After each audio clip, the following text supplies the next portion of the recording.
Thank you everyone for coming to this hopefully very interesting panel where we're going to discuss on the modernization of Arab fashion. With me, I have a panel of 4 amazing guests with whom we will explore the topic first in broad terms and then go into the specialities of modest fashion, which is a growing trend internationally. In fact, 1/30 of the $31 billion industry of fashion in US consists of modest fashion.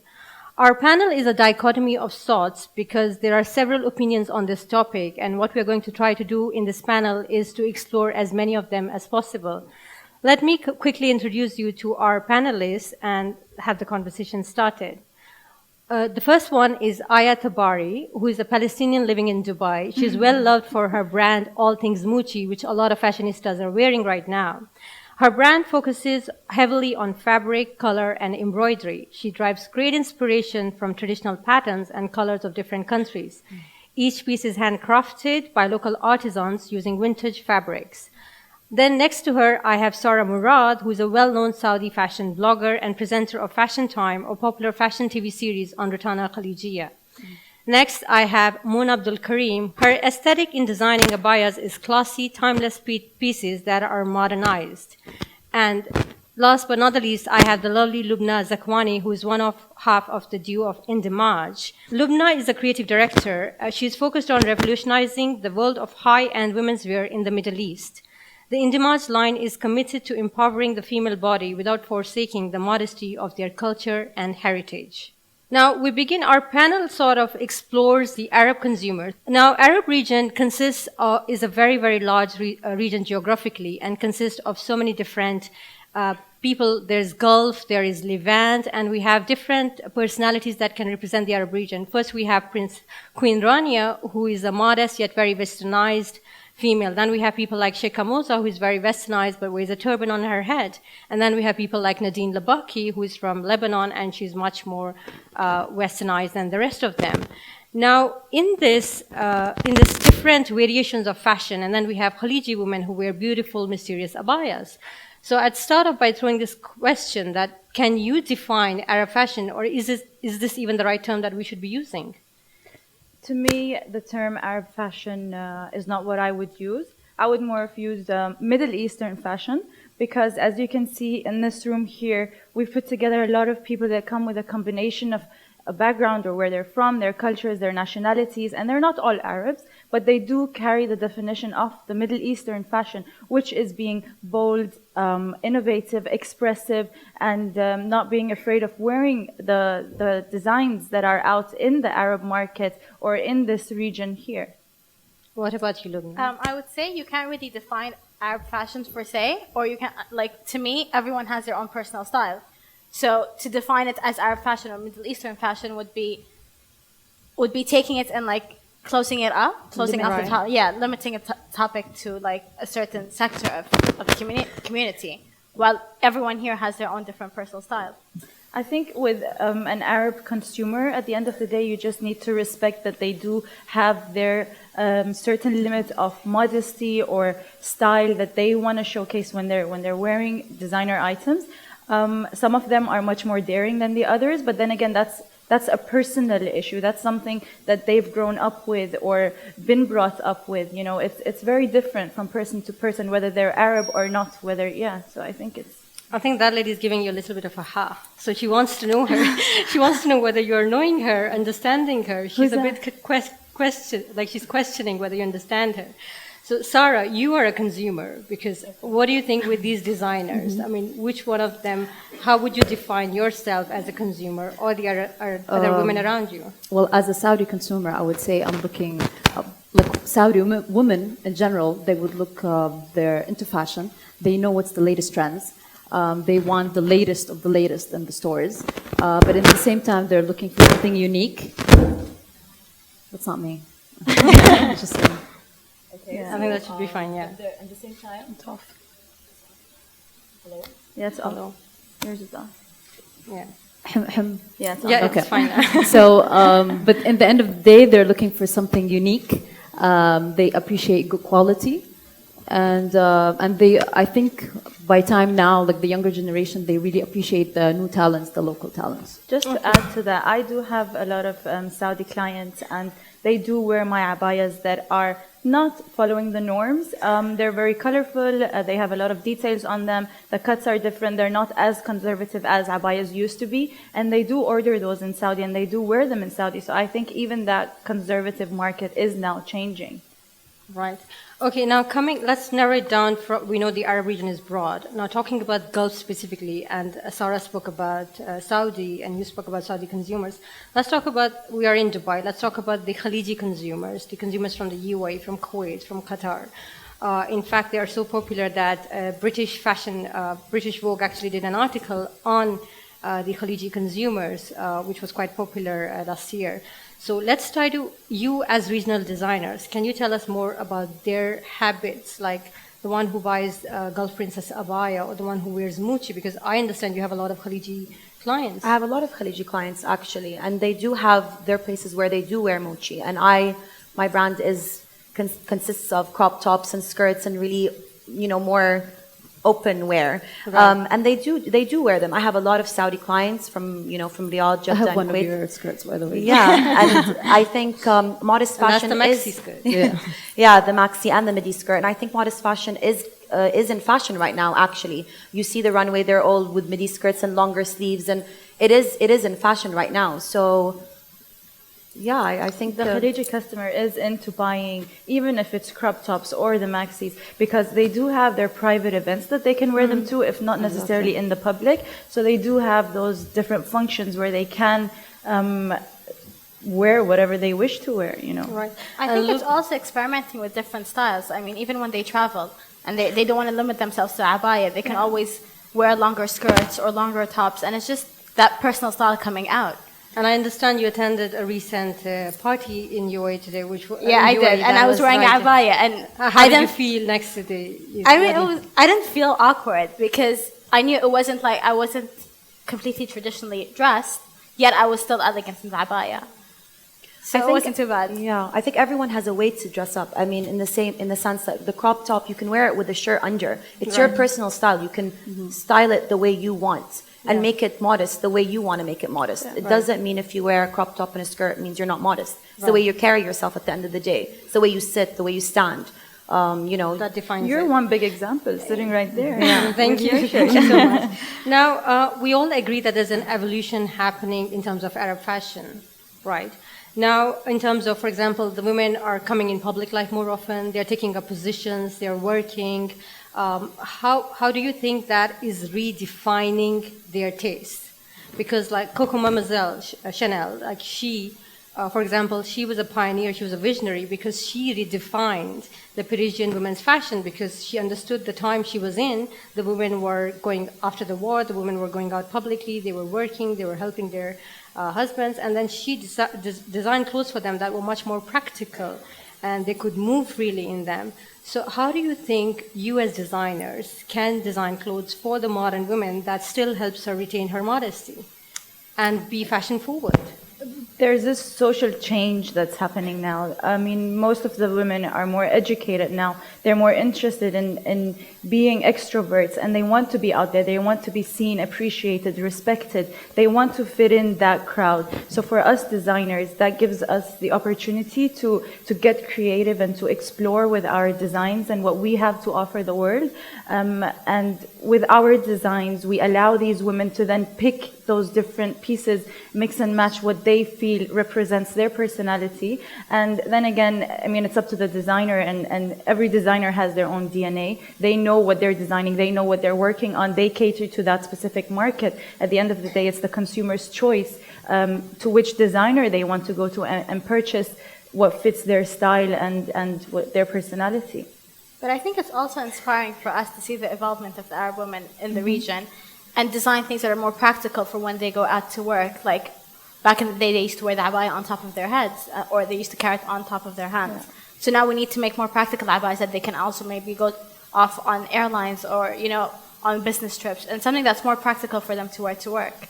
Still look elegant and modest. For every collection, you have to cater to a target audience, or you have a specific woman that you put in your head and you're like, okay, I want to dress that woman. I'd like to know about that woman more from each one of you. Who is that woman that defines your brand, like your muse? I'd like to know more about her. I think for every collection you have an inspirational woman that you look at or you have a vision of, and it depends also on what you're going through in your life. For the first collection, you know, I was a bit younger. The second collection was more work, more pencil skirts, more defined, and the third collection was more like I'm going through another different phase, which is getting married and so forth. So I think everyone has that one specific person. Of course, you need to think of the mass and the majority, but you have to stick to your DNA again, as you said. And who's your muse, Mona? To me, it's a woman that wants to stand out, is not afraid of change, and is very bold in what she wears. Because I've worked on collections where I've used body chains and leather and things like that, and the type of woman that would wear that is one that's not afraid of being looked at twice or being questioned, or she's just there. She's bold and she's confident with what she wears. That's the type of woman.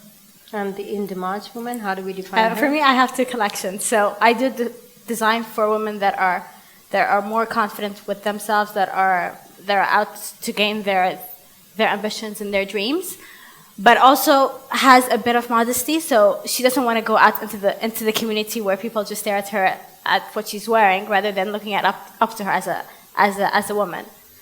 Okay. And Sara, I understand in Saudi you used to wear abaya more often. You just thought it was much cooler. Definitely. Every day in my life since I was 12. Since you came to Dubai, you have ditched the abaya. I Tell us ditched about abaya.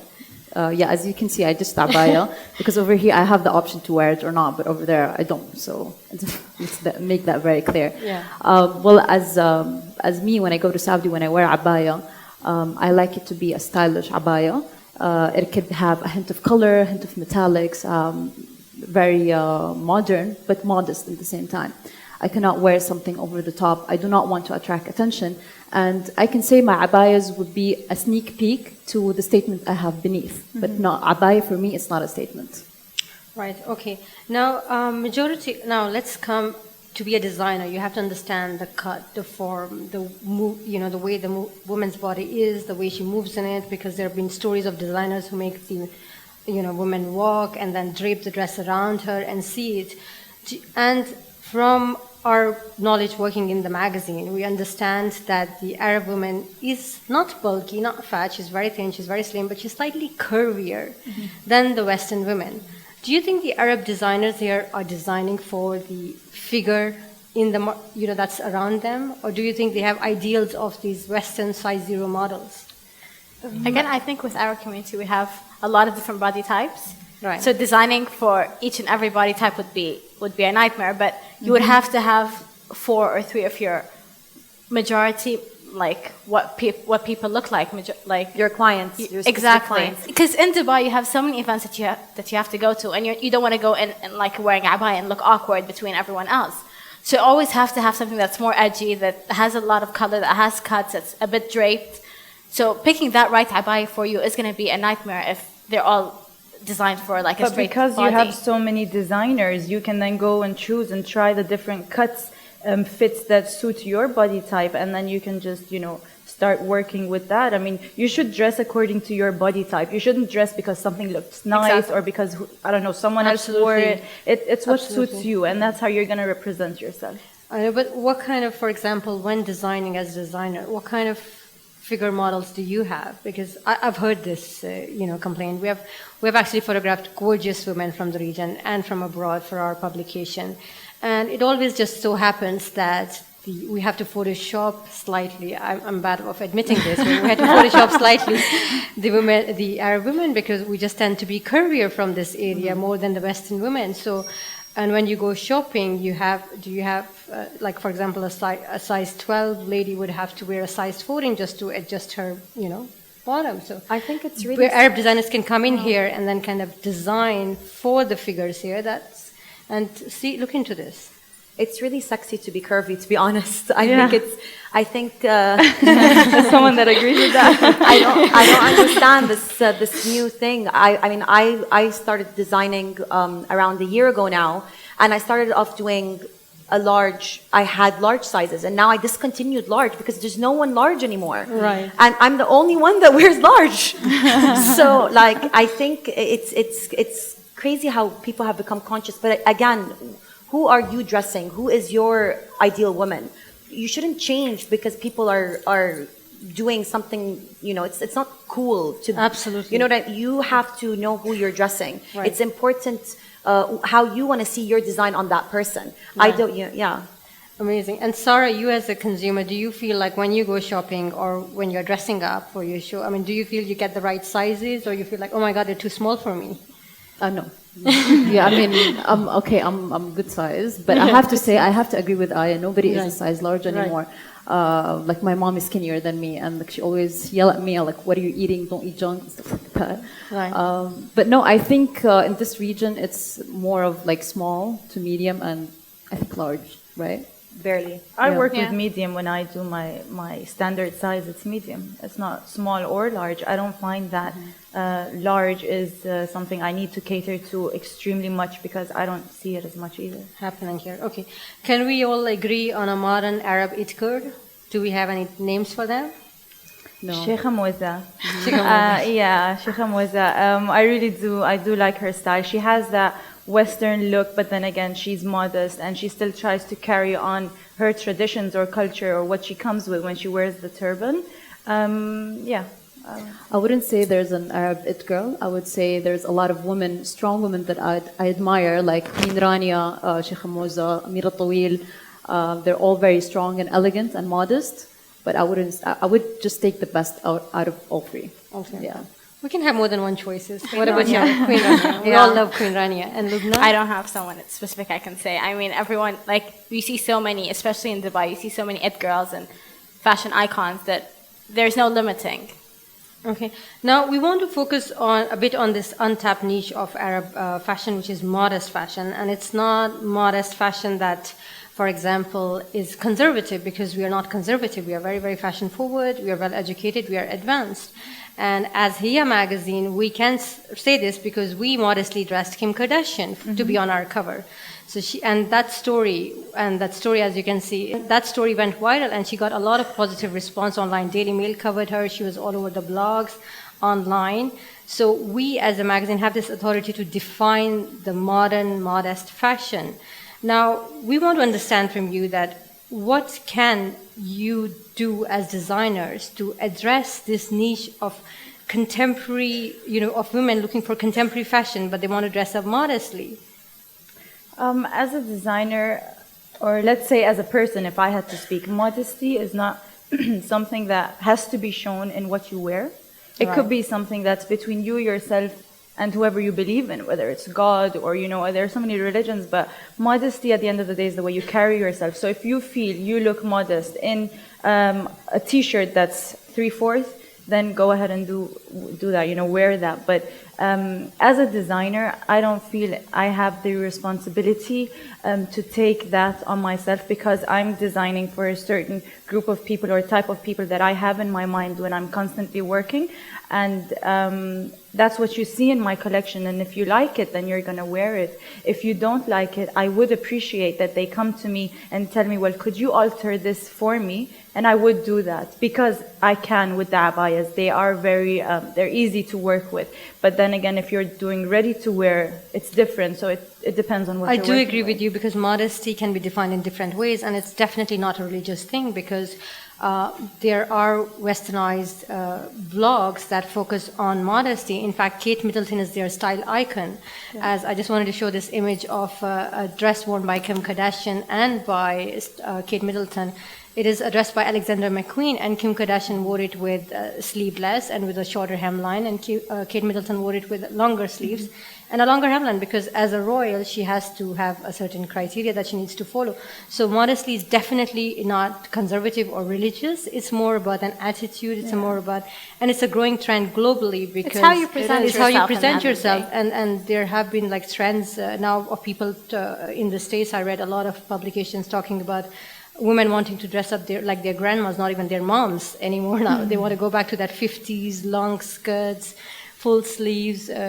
What do you think is driving this? Ayah? I'm not sure what's driving it, but it is the fashion industry right now. I mean, when you look at all the big designers, they are doing the modest fashion. It's cool right now to wear more conservative clothes, but I don't think they put that in their head that they want it to be modest. I think it's just nice to wear that. I don't think that's what they're thinking. An inspiration and a phase that they're. I think I don't know if it's going to continue to be this way, but for now, that's why I'm doing the midi skirts. Am I doing a midi skirt to cater to a specific market? I'll be honest, no. I'm doing it because it's in right now, and I think it's cool because my goal is to be international. Everyone has a different goal. So, yeah. Definitely. And Lubna, you kind of have the tagline of your label is fashion forward with modesty. So how do you define this trend? With me, I always design for the Arab woman. Right. So whether she's in the region or she's traveling abroad, there has to be a hint of modesty to what she wears. So I always try to like make the hemline longer, or again, I design for different body types. So if she's more of a straight silhouette, maybe a pencil skirt or something that's more draped, just to give her a curvier silhouette. If she's fuller, then something else. But I always try to make it modest, so it doesn't, and elegant, so it doesn't look vulgar, and she's confident with what she's wearing. And Sara, do you have to kind of, dress differently when you're in public or on TV? I mean, how does that? Well, when I started working on TV, I made the decision to have the modest, stylish look. And a lot of people were against me, they told me, you will limit yourself because you're the first Saudi who hosts a show about fashion. But I told them, no, I will make it work. And to be honest, I'm very proud to have the stylish, modest look. And when they say modest, it's very long skirts and long sleeves. And it works because if you like it, if you like the brand and you like the line, you will make it work. So it doesn't matter. I think it's also about, I went to her show and I did wear a longer skirt and I did wear longer sleeves. It's also respect. You have to respect the audience that you're catering respect to. The channel, respect the market. Respect the country. You're not going to go in and wear really short shorts and expect not to be judged. You are. Cut it anyway, so. Yeah, but you have to be also respectful to the country and to the people who your audience is. Right. Definitely. So we understand because we know there is this, minority that dresses much more westernized, but there is this majority because when you're talking about TV, you have 50,000 eyeballs per few seconds. So when you're talking about this majority, so we all understand that there's a majority of people that want modest dressing. And it's an untapped niche. And there's a huge potential, not even in the region, but globally for people for designers to try to cater to this community. Now, is modest the new radical? Because some people are claiming that the world is going modest, as was seen in Valentino's Spring/Summer 2014 collection. His silhouettes were much more, flexible, open, and we had people like, and we have this gorgeous model who's defining the modest fashion trend because she's not conservative in any way. She's got her head covered, but she's very, very fashion savvy. So can we try to, because this is what we're trying to bring in this panel, can we try to cater to them? Because what are we replicating as designers? Are you replicating the West as your inspiration because that's the accepted way of dressing and that's popular and that's on TV and that's, everyone admires that? Or are you going into the details and looking at your everyday consumers and trying to address them? I think we already have such a rich heritage and culture that we are able to step up and be the first people to show off our fashion. And that's where we've seen international designers also designing outfits inspired by the abaya, by the kandor. And you've seen all this in Hollywood. You've seen it on the red carpet. So I believe we are able to do that. We are able to make a change, bring the eyes onto the Arab market with our designs. I feel the international designers, even Versace's 2014 collection was more modest with the head pieces that we're going over. Right. I think what they're trying to do is because they know the money is in the Middle East. They know that. So they need to start altering their way of designing probably to fit our market, to get the attention from this market, to get more buyers, you can say. That's what they're doing, I think. But with us here, the Middle Eastern designers, we're not very interested in what they're doing out there. Yes, we do want to reach the international market, but we want to reach it with our creativity. We're not altering, like I'm not altering the abaya to fit the Western market. I'm just making it more attractive for those that don't wear abayas to actually want to wear it the way it is. And that's how we bring forth our traditions. But what are they bringing forth? They're taking things from the Middle East and putting that into their collections so that they can inspire That would us. be very debatable. Yeah, you can go really Sara, deep. I think the change is coming two ways, honestly. Right, yeah. You're looking at the latest colors and the latest trends. They're looking at what this region wants. I think the media and press are very strong, but it's a good way to connect and learn from each other, basically. I'm not going to change the way I design for a certain woman or a region. Where do you want to head into your life? Do you want to stay here in the Middle Eastern market? Then you're free to do so. But if you want to go out there, you need to also cater to those women, which do not necessarily dress modestly. Some maybe, but not majority don't. Okay. Now, we at Fashion Forward want to promote the regional fashion industry. And obviously, the regional fashion industry has to have a business model that kind of sells. But in terms of, for example, I was having this conversation with the lovely Sara and Joyce from Fashion Forward, and we were just discussing how the Japanese designers made kimono a very international, stylish thing to wear, because you didn't have to be Japanese to wear a kimono. You could be from different nationalities, but designers like Yamamoto, they made it, like I bought a kimono dress to wear as well. And do you think the abaya can become a luxury export from the region? Of course, definitely. Yes. I mean, it's changing within like 3 months. Like every time you look for a different abaya designer, you find something completely different. Okay. And I personally have had so many orders from Canada, from Australia, wanting abayas. Yeah. And they just want to wear it. They don't have like, even Ayah was saying she wants to wear abaya. Because it's very boho chic to wear a loose kaftan on, it's very cool right now. It's nice to wear loose kaftans with slippers. It's on trend. So yeah, I would love to wear abaya. I think it's really, really nice to wear abaya. But I would feel maybe I would be disrespectful because I'm not from the region. I'm born in Riyadh, but I'm Palestinian. I've never worn an abaya in my whole life. I left before I had to. So, yeah. So I think there is a way to wear abaya, but you also don't want to step on people's toes. So Absolutely. But do you think we can make it as cool as the kimono? I mean, Yes, people can kimonos just are, I own 2 kimonos right Yeah. now. I think they're really. Can we make? And you don't think you're disrespecting Japanese people by wearing a kimono, do you? But I think if I took my kimono and wore it there, maybe. I They'll don't know know. that you're a tourist. Yeah, exactly. Maybe because abaya is related to religion. That's why maybe you have that insecurity about wearing it. I think I would see the Saudi jalabiya is more of a luxury than the abaya. Right. Abaya is purely culture, to be honest. So if someone wants to come to the country and feel the culture, they should wear a jalabiya, not abaya. That's interesting. Go ahead, Mona. Once you play with the colors and you start changing it from what it traditionally looks like to fit the international market and to allow other people like Ayah who want to wear the abaya and look good in it, I think that's carrying on our traditions. That's pulling forth what we actually wear and what we used to wear years and years ago. So abaya like this could definitely be worn in an international market. I think abayas are also, some people view them as being suppressed as a woman, and it doesn't necessarily mean that way. It doesn't necessarily, if you're wearing abaya, it means you've been, sorry, but like someone asked you to wear it. You could wear it because you actually like wearing abaya. Because in Khalij, it's actually a symbol of pride, because women like to, they have the choice. Like so many Marathis, like you have a choice. You could wear this or you could wear that, but you chose to wear an abaya. And you were raised in Denmark and you chose to wear an abaya when you're in Dubai.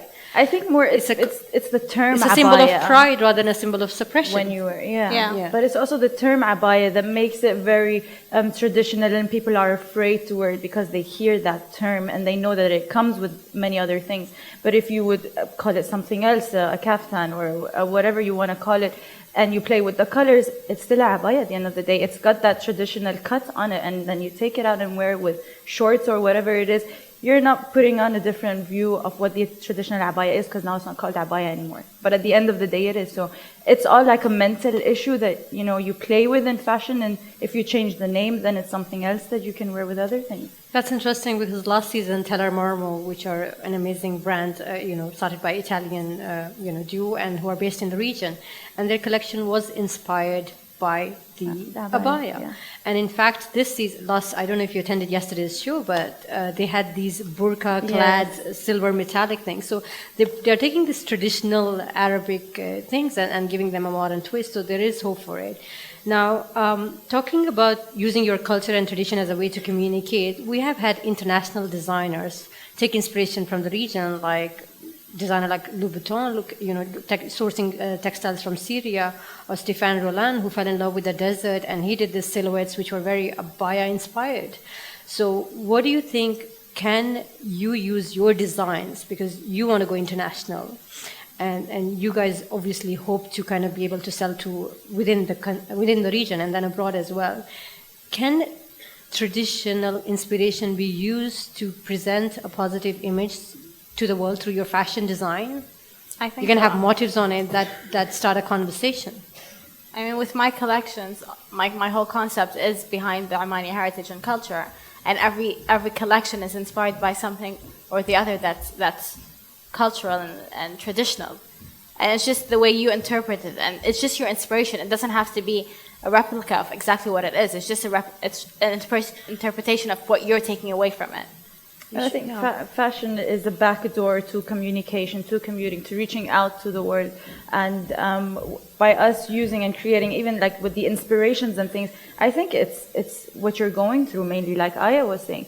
An inspiration is not something, you're not constantly focused on the same thing, because then you're going to be repeating your collections and designs. You constantly get inspired by what you see around you. So when international designers come to Dubai and see the desert and things, that's obviously going to influence them, and that's how they communicate that through their collections. And same with us, we work with our You should never inspirations. forget where you're coming from. You should never forget who you are as a person, where you're from. I want to be international, but I would never forget where I originally came from.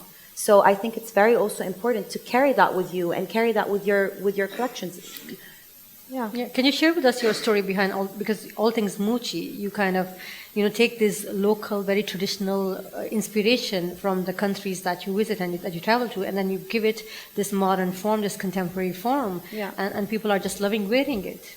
I think I've taken vintage fabrics. Per se, I don't know if I would call myself a designer, to be honest. I've never studied design in my whole entire life. I just love fabrics. I love embroidery. I love color. Taking such beautiful fabric that already existed in the market and making it very simple silhouettes was something that read to people, and people liked it. So that's what I did. I traveled to different countries and cultures, and I took their fabrics and made them into modern silhouettes in their country. It's also giving back to the society, and I think that for me is beautiful. Sara, would you like to wear something with cultural heritage motifs? Yes, of course. I told you I have a skirt from her. I love it. I never thought I would wear a Thailand skirt. Never. But you made it beautiful. I loved it. So do you want to go, for example, to London or to New York and wear something with a very Arabian motif on it? Yes, definitely. I'll always be proud of where I am from, and I will always be proud of the young, talented designers.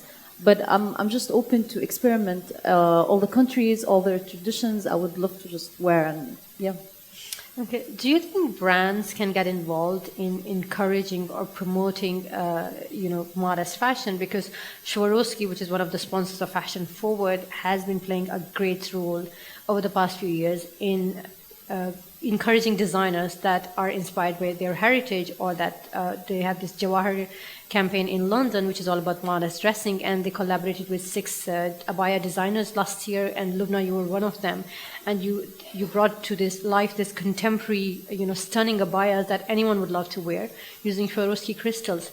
Do you think that other, brands or supporters can come into play to promote modest fashion dressing? I think it's very important that a lot of people do work together and do collaborate, because that's the only way you can innovate. And if you don't put your hands in hands then I mean you're there stuck on your own thing, and you can keep on doing it, but you're not gonna reach further.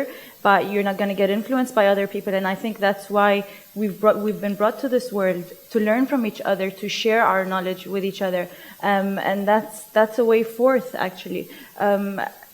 I do think we need to have that more here. I don't see that happening much here. You do have the Middle Eastern designers that have reached their maximum, and for them to give back, I think they need to collaborate and get inspired by the young designers so they know what's new in the market and what's fresh. So I would like to see more of that happen actually. I don't see that much. It's very important to learn from each other, of course, but then not learn from each other in the same region. You need someone from outside the region to come in and tell you, okay, let's do this, let's learn. You can't just me and us three collaborate. Okay, it's nice, but there's nothing else. Let's get someone else from out there to kind of teach us more. You need critics. You need someone to tell you, okay, you're doing something wrong. Not everything you do is amazing. There's obviously things that you're not going to do right. You need someone to tell you that. And sometimes international you need a new brands platform. are important. You need a new platform to How start did the designing. Swarovski collaboration help you, Lubna? For us, it was amazing because we got so many international inquiries about, you know, why the abaya has been made like that. And for our collection, it was very contemporary. It was very edgy. Like one of the abayas had like a V back with all crystals on it, and everyone looked at it and said it looked like a dress. And for us, yes, it was a dress. It's something you can wear to an event, to a wedding, when you don't want to get dressed and you just want to put on an abaya. So it was also giving an insight into the Arab world, into how we wear our abayas, how you could wear the abaya. You know, so it was a good platform for us. Sara, you have a lot of designers who come on Fashion Time, and you explore, different views on them. Can you tell us a little bit more about the kind of, for example, the consumers that they're addressing when they come on your show? Can you tell us a little bit more about that? Who are they selling to? Yeah, the designers that come on your shows. What kind of, do you think they are? What is the rough percentage of people who come on your show and they target a more modest, Arab fashionista, or the ones who are more with westernized designs? They're targeting this region in general. I wouldn't say they're targeting a specific kind of people. They just do what they gotta do. They sell, and it's up to the person to make the decision how to wear it. It's their own style and own fashion. You know, it's you can't say I'm selling only for her. I'm selling to everyone, and it's up to you how to wear it, basically. But no, I didn't. Nobody told me I'm just selling for those kind of people. Right, okay. Now, a lot of Arab women are increasingly coming on social media. They are Facebooking, Instagramming, tweeting. And it was interesting because last year there was a report about Michael Kors' collaboration with Instagram, and he said that Instagram is offering him a better insight into his consumers, which for me was surprising because you have New York and you have women walking all over New York. So, but a lot of Arab women are now, even the abaya-clad women, are coming on Instagram or on social media, and they're showing, like Latifa Al-Shamsi, who's showing her gorgeous dresses and kaftans and handbags and accessories without showing her face. You have Confessions from Kuwait doing that, and then you have people like Ayah, who is mixing and matching, and she's very famous for modest dressing. And then you have Dalal Doob, again another Kuwaiti blogger who is famous for modest dressing. So do you think the social media, the presence of social media, is helping you get to know your consumers? You know, their likes, their dislikes? For me, no. I would never depend on Instagram for that kind of feedback. If I wanted that kind of feedback to know what my consumers want next, I would talk to them. I would reach out to them through surveys, questionnaires, even picking up the phone and just asking them, what would you like to see next in the market? You do that with your loyal customers, and they would appreciate that. But for Instagram, I believe it's more of a personal diary. It's like a daily thing that people just post what they either like. Sometimes people have been given that as a gift and then they post it. It doesn't necessarily give me back valid information as to what I should continue doing, because they probably are not my loyal customers or the type of people that I would want to reach out to. So I would stick to my clientele and I would reach out to them to find out what would help me grow. Again, I think if you follow fashionistas on Instagram, you wouldn't know who to pick. There are so many out there, like especially Instagram. Everyone has their own style. So who would be your target when you're designing? It's holding on to your own identity, your own concept when it comes to your line, and designing for who you set out to design for, not for whoever's coming out now. Instagram is a very important platform. I think it does help reach out in terms of when you post something, they give you a bit of feedback, but do you use it as a specific way to kind of be like, okay, this is the piece that's going to do so well because I got 400 likes? No. You look at your sales reports, you look at the people that already shopped from you, you kind of learn from that.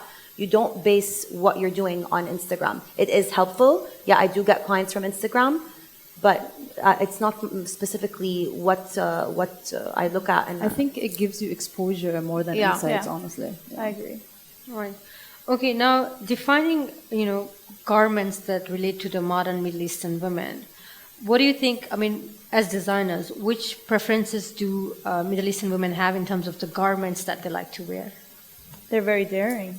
Yeah. I feel like the clientele that I have is open to constant change. They want something new all the time. You have that constant challenge of providing them something new all the time. I would say a lot of the maxi skirts are in, a lot of the maxi dresses are in. I think it's just because it's comfortable and you can wear it anywhere. No one's going to stare at you like, what are you wearing? Especially here in the region. I think those are the trendiest outfits. Yeah, and I think it's just not trying too hard. It's just a maxi skirt, It's you put it on, you put a t-shirt, and it still looks good. And also it's quite modest. Mm-hmm. But sometimes abayas can go a bit extreme. Like I've seen feathers and glitters and leather, and at the end of the day, abayas are for a cover-up. It could be stylish, but it shouldn't be extreme, to be honest. That's my But then personal I think opinion. it's just because they want to experiment with their own personal style. And But in so- Saudi, if you wear something crazy, like people will laugh at you in the face. Again, Like, they but will that's not just- accept But it. it's their personal style. Yeah. It's like even if you And go then out you- in a dress and it's really And who are you daring. to But judge? fashion is And who not. are you to judge these kind of people? And who are I think you're going to get into this social conversation. We are going to discuss about the likes and dislikes and judgment. So let's stick to the fashion talk of it. Now, obviously, Sara, so what do you, you obviously are based in Dubai, but you have family, community, friends in Saudi. Mm-hmm. So, and we know yesterday we were having this e-commerce panel, and where Ahmed from namshi.com, he was like, I'm surprised because a lot of the best-selling items are abayas and short dresses. So how do you think this combination works here? What do you mean? They wear short dresses under the abaya? Abayas, yeah. No, I think it should be either this or that. It can be together. Either you wear abaya or you wear short dresses. I don't know. Abaya or short dress. If the abaya is closed, then yes. But if you wear it, together, then it doesn't work. You can, have a short dress and then a abaya like this over it. That doesn't complement, But then again, it's a personal choice. You do see it. Yeah. There are women that are doing that right now. Yeah. But short. They will attract attention. But that I they're think not it's gonna women like. that don't understand where the abaya is coming from. So Yeah. they want to wear the abaya because it looks elegant, but they also want to stick to their own personal style. Mm-hmm. So it's experimenting with different outfits. Okay. So I think we all agree that, that we have to understand our DNA a little bit more. We have to understand our consumers a little bit more. And we want the magic wand of Elizabeth, we want the hemlines to go a little bit longer so that they can appeal to consumers like, us in the Middle East. And this is something that's global because there currently Bain & Co did a research, and the $96 billion of industry globally consists of modest fashion, and people want to dress up modestly. It's not even a regional thing, it's not a cultural thing, it's not a religious thing, it's a matter of choice, and it's becoming increasingly more and more popular that's why people are loving vintage so much, because of this anxiety and loneliness that's getting into the society. People want to hold on to something that's old and classic and that keeps them protected. And this is how the trend is initiating. Definitely. And with this, I think I'm going to open the questions for the audience, and let's see how it goes. Yes, please. I'm really surprised by the contradiction that I often hear that you say, if you wear an abaya, you'll be odd out.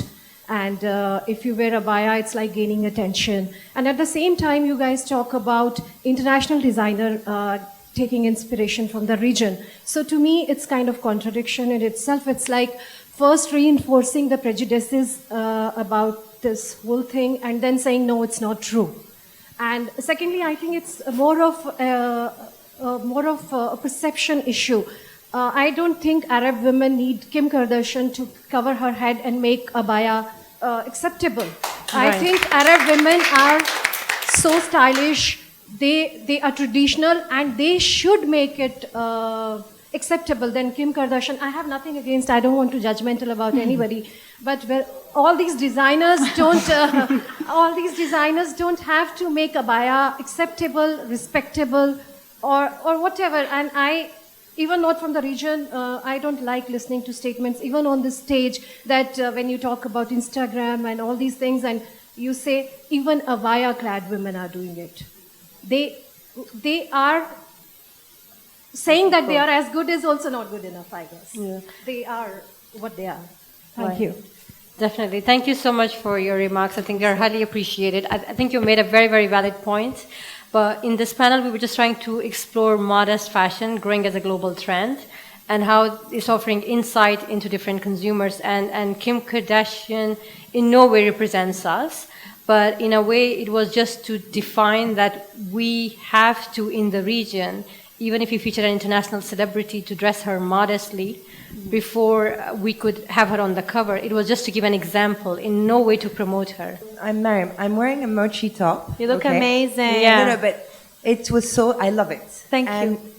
This reminded me of Palestinian costumes that I saw when I was studying Arabic in Damascus. And it came with the skirt, okay? But for me, it was too much with the skirt. And so I'm wearing a sarwal, which belonged to my mother from Morocco, which is 40 years old. And I came to this talk and I was really excited about the modernization of Arab fashion. And all I've heard you talk about is modesty. So I think the talk should have been called the modestization of Arab fashion. And I think you may be confusing something that I immensely value, which is elegance, with modesty. I don't know if you're talking specifically to me I don't know who you're addressing this question it's to. the whole panel. I lived in Riyadh, I wore the abaya, I was forced to wear the abaya. The abaya doesn't belong to my culture as a Moroccan, okay? And I think it was 13 years ago. And I'm so proud and impressed with women who make abayas to cater for the needs and the elegance of the beautiful Saudi women, okay? I think it's amazing that they turned something that was forced upon us into an amazing garment. And I think this is amazing. But I'm just confused with this whole modest thing. I've only heard the word modest being pronounced. I'm proud of women in the 60s who wore miniskirts. Hanan Ashrawi, for instance, you know? We are living in a society that's becoming increasingly puritanical. And it's not because I'm Arab or Muslim that I should be modest. I'm proud of... Anyway, like we said earlier, we did say that it's the way you carry yourself. Yeah. It's not necessarily what you're wearing. It's important to, you know, everyone has a different view about what you're... The way you dress, it's a personal preference. It's not something that you have to express with what you wear. I said that earlier too. It's something that's between you, yourself, and who you believe in. That's how you present your modesty, however you see it as. It's not necessarily through what you wear. And with the abayas, it has been modernized. And at the same time, people, if they wish to take it as modesty, they can do that. If they don't, then they don't have to. Like you were saying that it was being sold on Namshi with mini dresses and abayas were their #1 sellers. I mean, that's how we're modernizing it so that it can fit any type of statement that you're putting together. Yeah, because the panel was just focusing. Just to answer this, because the panel was very much focusing on the prevalent symbols of Arab fashion and how they're getting modernized, like the abaya or the way the women are dressing, because they're coming increasingly into the public life. Like you have brilliant women like Maytal Suwaidi from D3, who was in fact, I mean, she was an inspiration for the Chanel cruise team when they flew into Dubai. And she's wearing an abaya with edgy accessories. So the panel focused on these traditional heritage pieces and how they're getting modernized. I mean, I'm dressed in a string top and jeans. No one. We think she looks amazing. We're also praising the modesty of such women who want to wear modest, and we're also talking about other kind of women.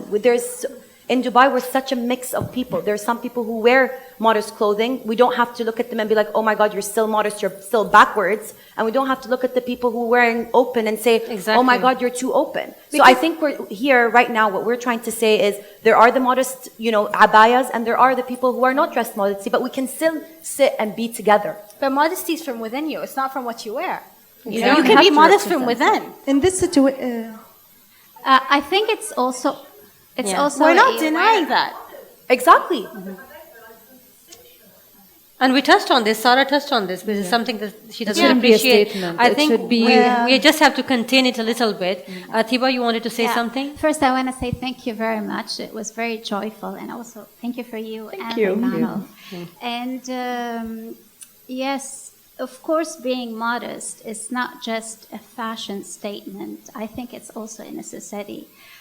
I worked with multinational environments, and if any woman who's serious about her career or who's serious about being taken seriously, she has to dress modestly. And ask any man, any nationality, any religion, he will tell you that. He will definitely agree. I was raised with two brothers, and I know exactly how they think. A woman who really carries herself proudly and she treats herself like a jewel will be dressing herself modestly, of course, all the time. But it's okay if she dresses up in a party or maybe on a beach. That's acceptable. But in general, yes, dressing modestly, that's a fashion statement, and it's also a self-love and self-esteem statement. I think at the beginning we should have defined the word modesty and what we each one individually, what it means to us. Everyone has a different way of defining modesty. I can go to work wearing a short skirt but long sleeves and still be respected. It's about how you're doing your work. It's not what you're wearing. You can walk in, it's Erin Brockovich, the movie. I mean, she went so far and with everything she used to dress. But just because you wear abaya does not mean that people are going to take you seriously. Thank you so much. I think we have another question here. why you call this fashion is modest fashion? What's the difference between modest fashion and the global fashion? Why are in the Middle East you called it modest fashion? It is related to the culture or related to the Islamic religion?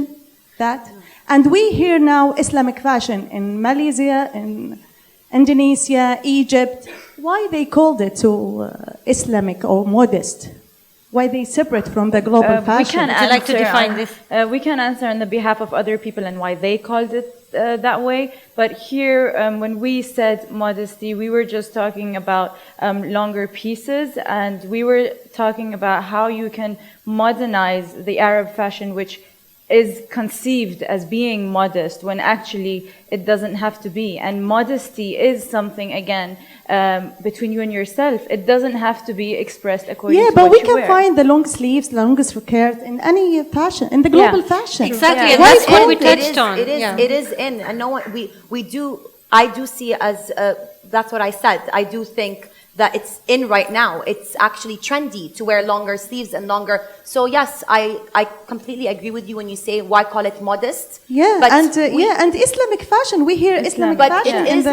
What else would you call it? Conservative fashion? What would you call it for a person just wearing? Fashion, just fashion, inspiration of the culture of Arab. Amazing. Thank you so much. I think you answered what we were actually discussing in the panel, because we were saying it's not culturally related, it's not religiously related, it's a global trend. And in this panel, I think we were discussing on this particular niche that we were targeting. We did mention it that this is an untapped niche. So we were just focusing on this niche, and we mentioned in the beginning that there's a dichotomy on this panel because there are so many opinions, and we will just go back and forth exploring these opinions without coming to a conclusion, because the region is so diverse, and that's why we began our conversation on a broader term, talking about the diversity of beautiful Arab women who come in different forms, and people like Queen Rania, people like Sheikha Moza, people like Asya.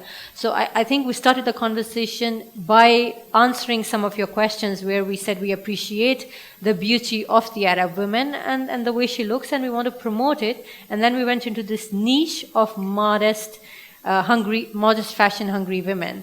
So thank you so much everyone for coming to this panel. We just, if we can have, thank you so much for coming to this panel, and we hope you had a great time.